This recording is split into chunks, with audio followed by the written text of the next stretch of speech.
आज हम लोग इल्तुतमिश के विषय में थोड़ा बहुत जानकारी प्राप्त करेंगे और सल्तनत काल का दिल्ली सल्तनत का वास्तविक संस्थापक जिसे कहा जाता है उसका नाम इल्तुतमिश। आखिर दिल्ली सल्तनत का वास्तविक संस्थापक हम ऐबक को क्यों नहीं कहते, इल्तुतमिश को क्यों कहा जाता है? वो कौन से कारण थे कि ऐबक दिल्ली सल्तनत का वास्तविक संस्थापक न होकर के इल्तुतमिश दिल्ली सल्तनत का वास्तविक संस्थापक माना गया? पहली चीज़ तो इल्तुतमिश का पारिवारिक बैकग्राउंड क्या था, ये कहाँ से था, इसके माता पिता कौन थे, कैसे ये दास बना और दास से होकर कैसे ये दिल्ली सल्तनत का वास्तविक संस्थापक बना, इस सब के विषय में हम लोग विस्तार से जानने की कोशिश करेंगे। इल्तुतमिश के पिता का नाम इलम खां था। चूँकि ये कई भाई थे और उन भाइयों में सबसे सुंदर ये था जिससे पिताजी का लगाव इल्तुतमिश की ओर बहुत रहता था। इससे इसके भाइयों में दुख उत्पन्न होता था और एक दिन जब पिता इनके कहीं बाहर चले गए तो उन भाइयों ने, क्योंकि छोटा था, भाइयों ने क्या किया कि इसको बेच दिया।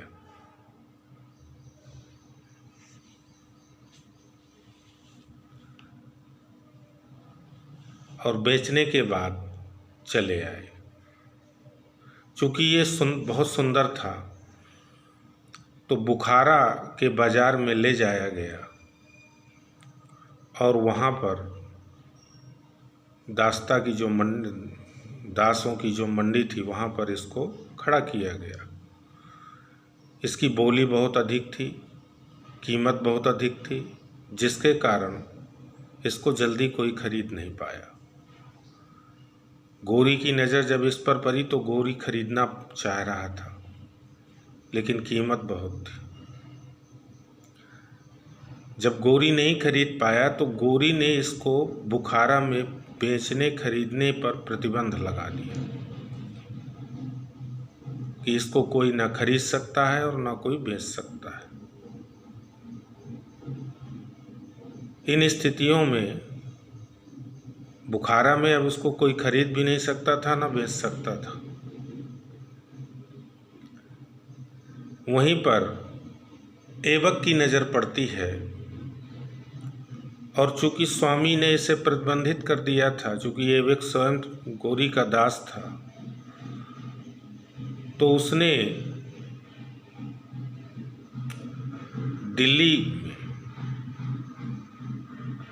जब दिल्ली में आया तो 1197 में ऐबक जब अहिलवाड़ यानी गुजरात पर आक्रमण किया तो उस समय इल्तुतमिश को खरीदा और इसीलिए इल्तुतमिश को दासों का दास भी कहा जाता है। इल्तुतमिश का शाब्दिक अर्थ होता है राज्य का स्वामी। इल्तुतमिश की उपाधियाँ: गुलामों का गुलाम, सुल्तान ए सईद,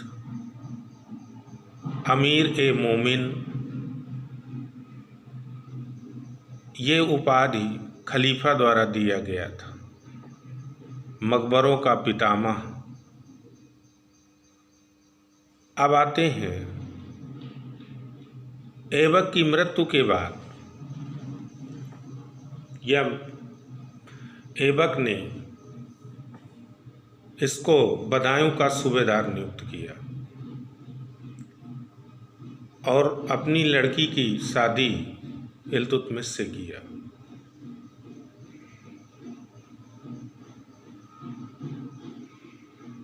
ऐबक की मृत्यु के बाद 1206 में जब एक उत्तराधिकारी, चूँकि ऐबक का कोई वैध संतान तो नहीं थी, लेकिन कुछ तुर्क या परिवार के लोग मिलकर आराम शाह को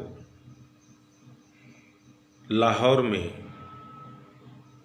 राजा सुल्तान बना दिया।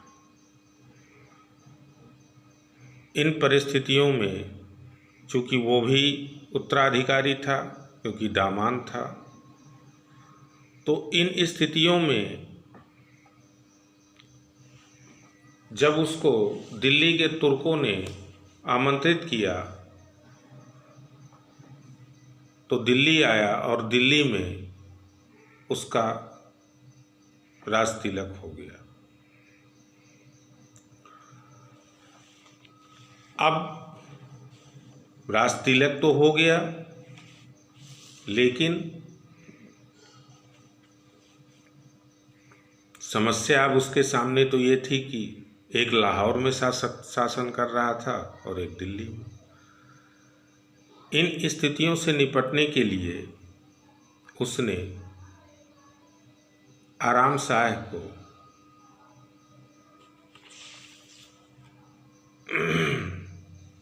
जूद के युद्ध में, जो 1210 में हुआ था, पराजित किया और पराजित होने के बाद उसकी हत्या कर दी। इसके बाद दिल्ली सल्तनत का शासक बन गया। दिल्ली सल्तनत के शासक बनने के साथ साथ उसकी समस्याएं भी थीं, क्योंकि दिल्ली सल्तनत का ताज कांटों भरा था। अब उन समस्याओं से इसे निपटना था। तो पहली समस्या क्या थी? एलदौज। एलदौज की समस्या तो ऐबक के समय भी थी, लेकिन ऐबक ने बड़ी सूझबूझ से वैवाहिक संबंधों के द्वारा इस समस्या का समाधान कर लिया था। लेकिन इल्तुतमिश के समय ये स्थितियां दूसरी थी। एलदौज ने इल्तुतमिश को एक नियुक्ति पत्र भेजा, जिसका आशय यह था कि आप शासन करो लेकिन अधीन हमारे रहोगे, जिस स्थिति को इल्तुतमिश ने स्वीकार नहीं किया। जब इल्तुतमिश ने स्वीकार नहीं किया तो तराइन का तृतीय युद्ध, तराइन के हमने अभी तक 2 युद्ध देखे, और तराइन का तृतीय युद्ध इल्तुतमिश और एलदौज के बीच होता है 1215 में। तराइन के युद्ध में एलदौज मारा जाता है और इल्तुतमिश विजयी होता है। उन्हीं परिस्थितियों में जब एलदौज मारा जाता है, तो चूँकि एलदौज गजनी का शासक था, तो गजनी में सत्ता का संघर्ष होता है और गजनी की सत्ता पर ख्वारिज़्म शाह काबिज हो जाता है। ख्वारिज़्म शाह गजनी का शाह बन जाता है और उसके बाद 1221 में उसका बेटा जलालुद्दीन मकबरनी वहाँ का शासक बनता है। इसी समय चंगेज खां, जिसका नाम चेनुचिन है, आक्रमण करता है और गजनी पर अधिकार कर लेता है। चूँकि चंगेज खां के विषय में कहा जाता है कि जिस रास्ते से गुजरता था वो रास्ताएं लाल हो जाती थी, इतना क्रूर था। जिससे भय खाकर जलालुद्दीन मकबरनी भागकर भारत आता है और अपना एक दूत इल्तुतमिश के पास भेजता है। उस दूत का नाम था आइन-ए-मुल्क। चूँकि चंगेज खां के विषय में इल्तुतमिश जानता था, नया शासन शुरू किया था, हर तरफ अव्यवस्थाएं थी, सुव्यवस्थित शासन व्यवस्था नहीं थी, और अगर इन परिस्थितियों में जलालुद्दीन मकबरनी का सहयोग करता तो हो सकता है चंगेज खां भारत पर भी आक्रमण कर देता। इन स्थितियों से बड़े सूझबूझ से समस्या का समाधान किया और मकबरनी द्वारा भेजा गया दूत की हत्या करवा देता है और बड़े प्यार से मकबरनी को संदेश भिजवाता है कि भारत की जलवायु आपके लिए ठीक नहीं। जब इल्तुतमिश से कोई सहायता नहीं मिलती तो मकबरनी पंजाब की ओर जाता है। चूँकि उस समय पंजाब का शासक कुबाचा, सिंध और पंजाब का शासक कुबाचा था और कुबाचा भी इल्तुतमिश का विरोधी था, जिसके कारण मकबरनी के पहुंचने के कारण मकबरनी वहाँ 4 महीने रहा। कुबाचा की स्थिति कमज़ोर हो जाती है और इसका फायदा इल्तुतमिश उठाता है। 1217 पर सिंध पर आक्रमण करके कुबाचा को हरा देता है और सिंध पर कब्जा कर लेता है। कुबाचा भागकर पंजाब आता है और पंजाब में भी उसकी हार होती है। 1227 में कुबाचा सिंधु नदी में कूद करके आत्महत्या कर लेता है। अब इल्तुतमिश ने बाह्य समस्याओं से निवृत्ति पा करके जो आंतरिक समस्याएं थीं उसके पास, उन समस्याओं से निपटने के लिए, प्रशासन को सुव्यवस्थित संगठित करने के लिए उसने सबसे पहले उत्तर पश्चिमी सीमा प्रांत को सुदृढ़ व्यवस्था प्रदान करता है। वहाँ पर अपने बड़े पुत्र नसीरुद्दीन को गवर्नर नियुक्त करता है,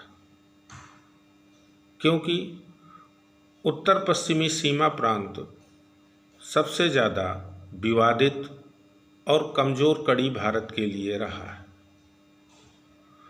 इसके बाद 1226 में रणथंभौर के किले को जीतता है। 1227 में मंडावर को विजय करता है। अब इसके साथ उसने प्रशासन में क्या सुधार किए, न्याय में क्या सुधार किए, भूजा राजस्व व्यवस्था में क्या सुधार किया, जिसके कारण उसे वास्तविक संस्थापक माना जाता है। पहली चीज़, उस समय ऐबक ने अपनी राजधानी लाहौर बनाया था। इल्तुतमिश ने लाहौर से राजधानी को दिल्ली स्थानांतरित करता है और दिल्ली स्थानांतरित करने के बाद उसने प्रशासन पर सुधार किया। पहली चीज़, इल्तुतमिश वो पहला शासक है, दिल्ली सल्तनत का पहला शासक है जिसने स्थायी सेना का गठन किया, जिसने स्थायी सेना का गठन किया और उस सेना का नाम था हस्म-ए-कल्ब। उस सेना का नाम हस्म-ए-कल्ब था। इसके बाद उसने 40 तुर्क सरदारों का की एक संस्था बनाई। क्यों? क्योंकि ये दास थे और प्रशासन में हस्तक्षेप इनका ज़्यादा रहता था। इसलिए इस व्यवस्था को अच्छे तरीके से संचालित करने के लिए चुने हुए 40 तुर्क सरदारों को संगठित करके तुर्क-ए-चहलगानी नामक एक संस्था का गठन करता है, जो एक सलाहकारी संस्था थी। और